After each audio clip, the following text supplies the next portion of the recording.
Hello. This is a specific guide for a specific Uma for a specific person, and my name is D3 Damage and Moamau. I am the open psycho they warned you about with a 58 win streak and a 98% win rate on multiple CMs.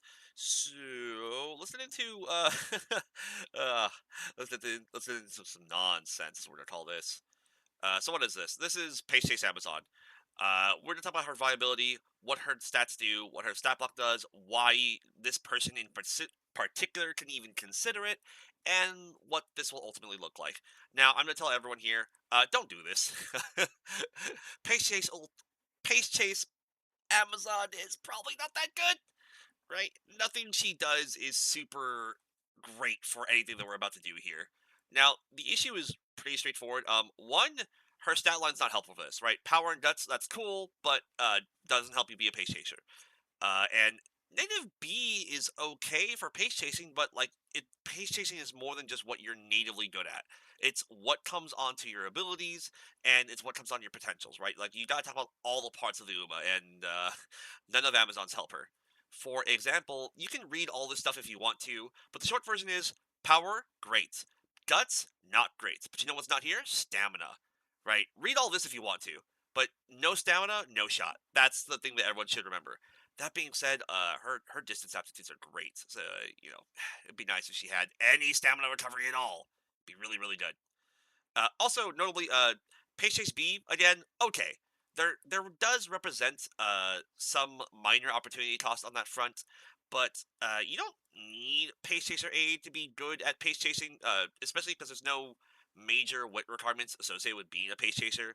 You're probably the least wit requiring position in the game.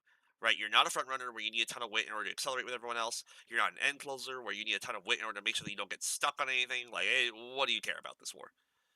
Now, as for the stat line, you have to fix it. Not optional. You have to. You need stamina as a pace chaser. You need gold recoveries on anything that's not a sprint because you just have less HP than everyone else does. So we have to have a special mention for a special week here and Super Creek and Daiwa Scarlet. These are probably cards that you're going to have if you're going to do anything with any of this as a pace chaser. Uh, that being said, again, you don't need special moments to fix Pace Chase B. Like, again, you really can just leave Pace Chase B on its own. It's fine. I run End Closer C's all the time in CMs and do perfectly all right with them. And End Closer just needs more width than than Pace Chasers do. So Pace Chase B is completely fine. Who cares, right? If you want to see a little bit more, you could read if you like. Now, uh, I think the most critical portion of why I'm a little leery about Pace Chase Amazon is actually right here. It's her ult. So her ult has a fairly fat set of conditions that I'm going to translate for you. Final, first, there's preconditions.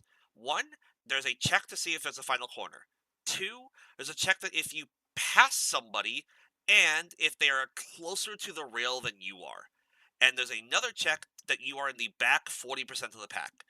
So in CMs, like fourth place or worse.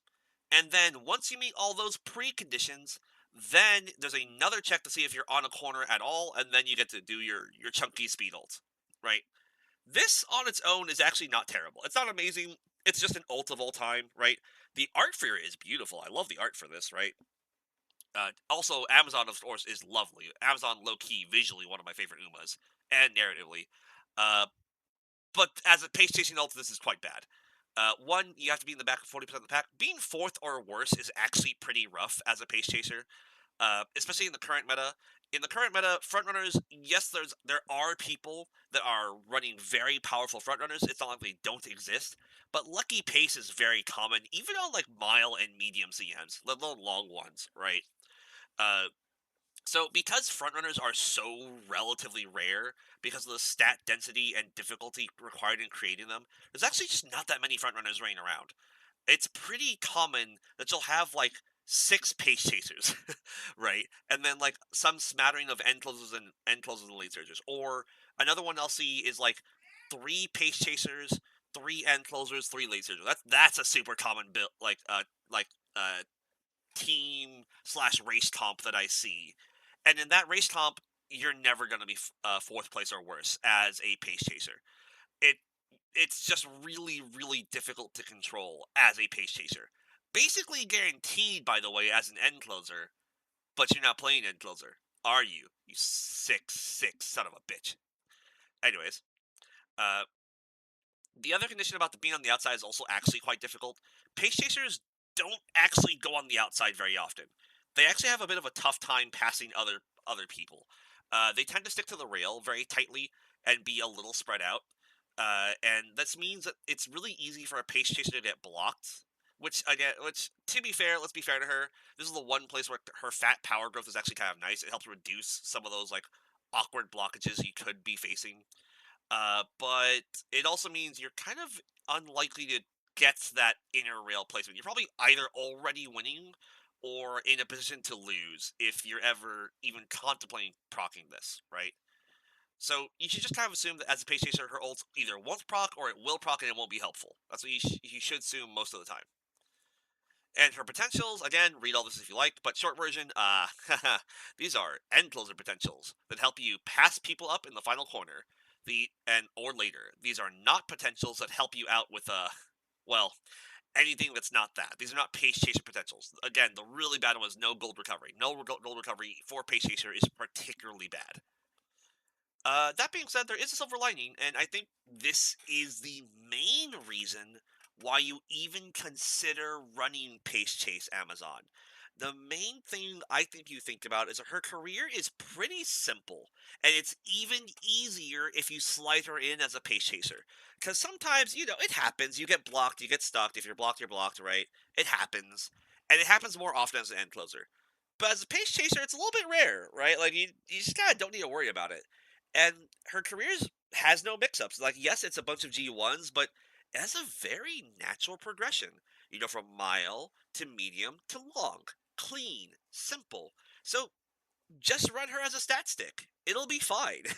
Just build reasonable stamina as you play and play as a pace chaser, and you'll probably have a really easy time clearing her finale. Now, I do think that if you're building her properly, she should probably win anyways as an end closer, but if you're having trouble and you want something a little bit more consistent, I do think that you can probably just do what you would have done to build her as an end closer, but during the career, run her as a pace chaser and just switch her at the very end. I think that'd be totally viable.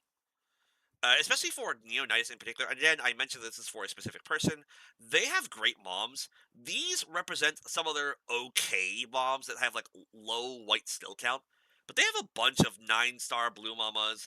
They have a bunch of turf mamas. They have mamas for every distance. Honestly, you can tell that Neonitis plays this game a ton, right? They have great mamas everywhere. And in particular, they have lots of stamina mamas. I think as long as they take some stamina on her, they'll do great, right? Again, Pace Chase Amazon needs stamina, and if you're going to run her in a CM, you're going to need more. So this is excellent for what you need. Also, this is again very specific to CMs. I'm a little nervous about the super creep being so low. Again, you can read if you want to read, you can. I have faith in your ability to pause the screen and read, but as a rule, this is what I would take into a lot of CMs. Not would I take this? I would. I think I would, especially longs and mediums. 'Cause, again, no natural stamina growth means that maybe you could stam out one of these two in order to get another power card. But regardless, you're probably not taking too many SSR cards because at 3 SSRs you're already flooding your deck with events. And so if you have too many events, you just make it really, really hard to see the events you actually want. Like you're this is already an RNG game, guys. You're already flooding yourself with RNG. Please don't make things worse by adding more RNG and more events. All right, I can't emphasize enough how stuffed that is. Okay, to be putting yourself through more events when you already have too many. Right? It's not great for you. Okay. Uh, so overall, how do I feel? I think as a pace chaser, Amazon's fairly weak. Her stat growth not great for it. No gold recoveries. Her bad ult for being a pace chaser. Not the worst. I could think of worse Uma, but not amazing. But because she already has pace chase B and Neonitis has great moms and great cards, you could do it, right? It could make for an extremely easy career while you're doing other stuff anyways. Although I will say, if you go that route where you're just kind of like, eh, I wanna have an easy career. You probably don't need this deck, right? You could probably build a more ideal end closer deck and be very, very happy. Like this is a deck for if you want to run her into CM as a pace chaser, and it's leaving a bunch of flex slots, right? If you want to run as an end closer, this gets so much easier, right? Till then, though, thank you everyone for watching. Welcome to the Uma Muscle Academy. I appreciate you. I appreciate you guys for submitting in Uma. I will probably contemplate at least once making more of these. I don't know. We'll see how the video does. Until then, though, I hope you all have a great day. Bye bye.